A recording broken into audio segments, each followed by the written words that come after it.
কথায় আছে ছোট মরিচের নাকি ঝাল বেশি, এই কথাটারই এক প্রমাণ হচ্ছে এই ভদ্রলোক। ইনি হচ্ছেন হাই ফিউচারের পকেট এস। এর সাইজটা শুধু দেখেন হাতে, ছোট হওয়া সত্ত্বেও কিন্তু বিল্ড কোয়ালিটি একদমই কম্প্রোমাইজড না। Solid plastic and rubber materials use করা হয়েছে এখানে। সাউন্ড কোয়ালিটিটাও প্রিমিয়াম টাইপের, এনাফ ডেপথ রয়েছে সাউন্ডের মধ্যে। যদিও লাউডনেসটা খুব একটা বেশি না, তবে সাউন্ড স্টেজটা খুব ওয়াইড। এক কথায় এই সাইজের একটা স্পিকারের থেকে আমি এই ধরনের সাউন্ড অবশ্যই এক্সপেক্ট করি নাই। ডিজাইনটাও কিন্তু একটু ডিফারেন্ট, ফ্রন্টে হানিকম্ব কাটআউটস করা, আর পেছনের ক্লিপটা প্যান্টে বা ব্যাগে অ্যাটাচ করার জন্য খুবই কনভিনিয়েন্ট। টোটাল 4টা ডিফারেন্ট কালারে পাওয়া যায় এই স্পিকারটা। এইটুক স্পিকারের মধ্যেও কিন্তু সাইড মাউন্টেড বাটনস রয়েছে ফর কন্ট্রোলিং দ্য মিউজিক। এখানে plus minus button for volume control and একটা প্লে পজ বাটন দেওয়া রয়েছে। This also acts as the power button.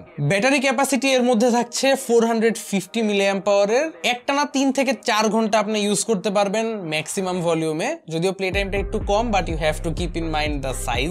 তাছাড়া আইপি রেটিং IPX7 থাকছে এখানে, সো ওয়াটার বা ডাস্ট নিয়ে খুব একটা প্যারা খাইতে হবে না। এটা আপনারা পেয়ে যাচ্ছেন 1750 টাকা প্রাইস পয়েন্টে উইথ অফিসিয়াল ওয়ারেন্টি। পারচেস করতে চলে যাবেন টপ টেক জোনের অফিসিয়াল ওয়েবসাইটে।